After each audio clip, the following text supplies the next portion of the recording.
अस्सलाम वालेकुम जी, मैं हुमारी अली, आप देख रहे हैं मेरा चैनल। अमीर बलाच के कत्ल के वक्त तीफी बट कहां पे मौजूद था, किस गाड़ी में था, हैरतनाक इंकशाफ आज की वीडियो में शामिल करने जा रहे हैं।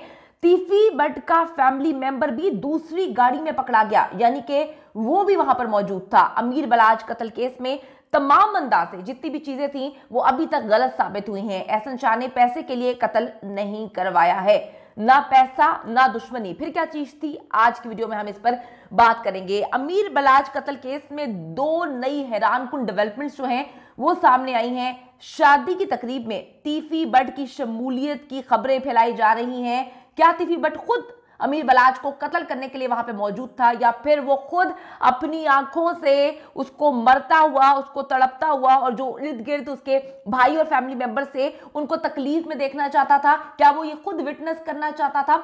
दूसरा इंकशाफ एहसन शाह ने जी किया है कि 5 करोड़ में उसने डील तो की, लेकिन असल कहानी पैसे की नहीं थी। मैं पैसे के पीछे नहीं गया, मुझे पैसे की कोई इतनी खास जरूरत नहीं थी। तो ये क्या कहानी है? मतलब पैसे की जरूरत नहीं थी तो फिर रैकी क्यों की? दुश्मनी नहीं थी फिर रैकी क्यों की? और तीफी बट के वहां पर मौजूद होने की खबरें क्यों फैलाई जा रही हैं? क्या इसमें सच में सच्चाई है? सबसे पहले बात कर लेते हैं जी कि तीफी बट का जो खानसामा है उसके बयान के बाद जब पुलिस ने शादी की तकरीब की वीडियोस और सीसीटीवी फुटेजेस निकाली तो तीफी बट का बहुत ही करीबी रिश्तेदार जो है उसकी बहुत ही क्लोज उस शादी पर जो है मौजूद था, उसकी शमूलियत के इंकशाफात हुए। पुलिस को मालूम हुआ कि कातिल एक नहीं 2 गाड़ियों में आए थे। पुलिस को पहले लगा कि जी एक गाड़ी थी और उस गाड़ी में कातिल आए, सबने देखा, जाते हुए देखा, लेकिन अब जो बड़ी चीजें सामने आ रही हैं वो 2 गाड़ियां थी। एक ब्लैक वीगो थी और दूसरी व्हाइट BRV। ब्लैक वीगो में तो जाते हुए देखा था, इनको पता चल गया था। कत्ल के दूसरे दिन ही इन्होंने कह दिया कि जी फुटेजेस आई हैं और उसके मुताबिक जो है वो एक ब्लैक वीगो है जिसमें ये कातिलों को जाते हुए देखा गया है। जो इन्वेस्टिगेशन टीम है उसने इंकशाफ किया है कि वकूए के वक्त गाड़ी में तीफी बट का बरादर निस्बती यानी कि साला मौजूद था। ज्वाइंट इन्वेस्टिगेशन टीम ने कब्जे में ली जाने वाली जो गाड़ी है उसमें सवार मुल्जिमान की तस्दीक कर ली है। पुलिस ने बताया कि गाड़ी होंडा BRV पर जाली नंबर प्लेट्स लगाई गई थी जो कि रेंट पर हासिल की गई। वकूए के वक्त गाड़ी में तीफी बट का साला जो है दानी जिसका नाम है वो भी मौजूद था। मुल्जिम दानी की गिरफ्तारी के लिए भी छापे मारे जा रहे हैं। गाड़ी के साथ पकड़े जाने वाले जो ड्राइवर है उसका नाम है हसनैन हैदर। यानी कि तीफी बट चाहता था कि ये कत्ल जो है वो हर हाल में उसके करीबी करें। मुझे नहीं समझ आ रही है अभी भी कि तीफी बट इन्वॉल्व है, तीफी बट ने अपने साले को इन्वॉल्व कर दिया। तो फिर पुलिस जो है वो गोगी बट है उसको क्लीन चिट क्यों देने की कोशिश कर रही है? सारा इल्जाम तीफी बट पे डाल के, जो कि पाकिस्तान से बाहर है, दुबई, पुलिस दुबई में गई भी है और अब देखें क्या मामला होते हैं। लेकिन गोगी बट कैसे इन्वॉल्व नहीं हो सकता जब तीफी बट ने अपने साले तक को इन्वॉल्व किया? ना सिर्फ इन्वॉल्व किया, उसको गाड़ी में साथ भेजा है कि भाई तू जाके देख कर आ, अंदर तूने जाकर देख कर आना है कि ये कत्ल हुआ है, वो मर गया है, ताकि जो है मेरे दिल को सुकून मिले। मैं तो इन बाकी लोगों पे एतबार भी नहीं करता। जो ड्राइवर है उसका नाम हसनैन हैदर है। हसनैन हैदर का अलामा इकबाल टाउन लाहौर में रेंटा कार का कारोबार है। उसने पुलिस को बताया कि जी मुझे कहा गया था कि हमें एक गाड़ी शादी में शिरकत के लिए चाहिए। मैं पूरा वक्त पार्किंग में कहता मौजूद रहा। जब फायरिंग स्टार्ट हुई तो मैं अपने साथ मौजूद लोगों को छोड़कर गाड़ी को भगा कर ले गया। मुझे तो समझ नहीं आई कि क्या मामला हो रहा है। मैं डर गया, मैं खौफ का शिकार हो गया। और अगर ये ड्राइवर सच्चा है जो कहानी सुना रहा है कि मेरा रेंट ए कार का बिजनेस है अलामा इकबाल टाउन में, तो फिर इसकी गाड़ी पर जाली नंबर प्लेट क्यों लगी हुई है? मतलब बड़ी मिस्टीरियस बात है ना कि अगर वो कहता है कि मेरी इन सारी चीजों में कोई इन्वॉल्वमेंट नहीं है। अगर भाई इन्वॉल्वमेंट नहीं है तो जाली नंबर प्लेट जो है, तुम इस तरह से रेंटा कार का काम करते हो कि तुम जाली नंबर प्लेट्स लगा के देते हो, या फिर तुम भी किसी ना किसी जो गलत किस्म के कामों में मुलव्विस हो। इसने खुद लगाई है ये जाली नंबर प्लेट या कातिलों ने इससे लगवाई है? अब आप देखें कि अगर कातिल इसको कहते हैं कि तुम जाली नंबर प्लेट लगाओ तो उसको मिस्टीरियस नहीं लगा होगा, और अगर ये खुद लगाता है तो ये खुद भी इन्वॉल्व है। यानी कि ये सब बकवास कर रहा है, ये भी इनके साथ इन्वॉल्व है। दोनों सूरतों में ये भी जुर्म में शरीक है।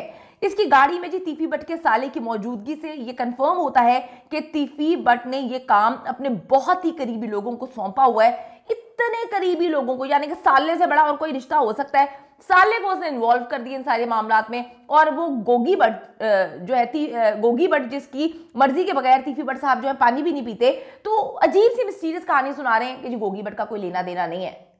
अच्छा, खैर मामला तो हम सबको समझ आ रहे हैं, जो सीआईए में इतनी बड़ी तब्दीलियां की गई हैं तो वो ऐसे तो नहीं की गई ना, अब और भी कहानियां सामने आएंगी। अब जी उसने अपने तीफी बट ने अपने बहुत ही करीबी को यानी कि साले को ये काम सौंपा हुआ था। तीफी बट की डायरेक्ट इन्वॉल्वमेंट मजीद कंफर्म हो चुकी है इसमें। सबसे खतरनाक बात यह है कि अमीर बलाच पर गोलियां चलाने वाला शूटर मुजफ्फर जो है वो भी इसी वाइट बीआरवी में जो है आया था। ये तमाम कातिल एहसन शाह और तीफी बट से डायरेक्ट राब्ते में थे। एहसन शाह के हवाले से कुछ और डेवलपमेंट्स भी सामने आई हैं जो बड़ी परेशान कुन है, जो बड़ी हैरान कुन है। एहसन शाह जैसा दोगला इंसान, यकीन करें कि बलाच ने उसकी शादी का सारा खर्चा खुद उठाया था, और इसके दोगलेपन का लेवल चेक करें कि यार इसने सऊदी अरब में जाकर मदीने का इंतखाब किया, वहां पे बैठ के ये ड्रामेबाजियां कर रहा था। मतलब इंसान के अंदर थोड़ा सा खौफ खुदा आ जाता है, आप किस मुकद्दस जगह पे बैठे हुए हैं, आप क्या कर रहे हैं। लेकिन क्या करें, बेगैरतों का कोई दीन ईमान नहीं है और ये बहुत जल्दी छूट जाएगा। मैं आपको ये बात फिर बता रही हूँ। पुलिस जो चलान में दफात डाल रही है वो सहूलतकारी की, आज तक कोई सहूलतकारी पे अंदर सजा जो है उसने हासिल की है, कभी भी नहीं हुआ। कुछ डेवलपमेंट्स आई हैं मजीद एहसन शाह के हवाले से। एहसन शाह जी पॉलिटिक्स में एंटर हो चुका है और उसका प्लान एमपीए का इलेक्शन लड़ने का है। मतलब उसने ये सोचा था कि वो एमपीए बन जाएगा। उसे पार्टी टिकट नहीं मिला, लेकिन उससे सियासी लीडर्स के साथ मुलाकात का बड़ा चस्का है, बहुत शौक है, उसको लीडर बनने का शौक भी है। और फ्यूचर में आप देखेंगे एहसन शाह जो है वो लीडर भी बन चुका होगा। एहसन शाह की बिलावल भुट्टो जरदारी समेत मुख्तलिफ सियासी लीडर्स के साथ तस्वीरें भी ऑन रिकॉर्ड मौजूद हैं। सीनियर सहाफी और क्राइम रिपोर्टर खुर्रम पाशा के मुताबिक एहसन शाह को सिर्फ 5 करोड़ का लालच नहीं था, बल्कि उसे सुनहरे मुस्तकबिल का ख्वाब दिखाया गया था कि तुम्हारी जिंदगी तो वाह क्या आसमान पे पहुंच जाएगी। उसे यकीन दिलाया गया था कि तुम न सिर्फ पैसों में खेलोगे बल्कि तुम्हारे पास एक बहुत अच्छा और बड़ा ओहदा भी आ जाएगा। या तो तुम्हें डॉन बना देंगे और या एमपीए बना के डॉन बना देंगे, तुम बलाज की रिप्लेसमेंट हो, तुम हर जगह से जो तुम्हारी ख्वाहिश है वो पूरी हो जाएगी। अभी ओहदा बलाज की गद्दी की सूरत में भी हो सकता था और सियासी सूरत में भी। एहसन शाह के हवाले से सबसे तकलीफ दे बात ये सामने आई है कि इसका किरदार सहूलतकार का बनाया जा रहा है। ये बहुत मिस्टीरियस बात है, ये बहुत खौफनाक बात है। बलाज की फैमिली इस वक्त मुकम्मल तौर पे चुप है या उनको खामोश करवाया गया है। आप खुद देखें कि किस तरह से कत्ल पे कत्ल हुए उनकी फैमिली में, और उन्होंने जो है वो किस तरह से पुलिस के ऊपर सारा का सारा मामला डाला। और पुलिस बहुत अच्छा काम कर रही थी, सीआईए पुलिस ने यकीन करें दिल खुश कर दिया। मैं सोच रही थी कि इतना बेहतर काम मैंने अपनी जिंदगी में शायद पंजाब में पुलिस को करते नहीं देखा, लेकिन क्या करें अपनी ही नजर लग जाती है। जरा अच्छा काम करते हैं तो अंदर तब्दीलियां शुरू हो जाती हैं। अब सबसे जो गंदी बात है वो ये है कि इसको सहूलतकार बनाकर पेश किया जा रहा है और ऐसी सूरत में चालान जमा करवाने के बाद ये पोस्ट अरेस्ट बेल लेकर जल्द रिहा हो जाएगा।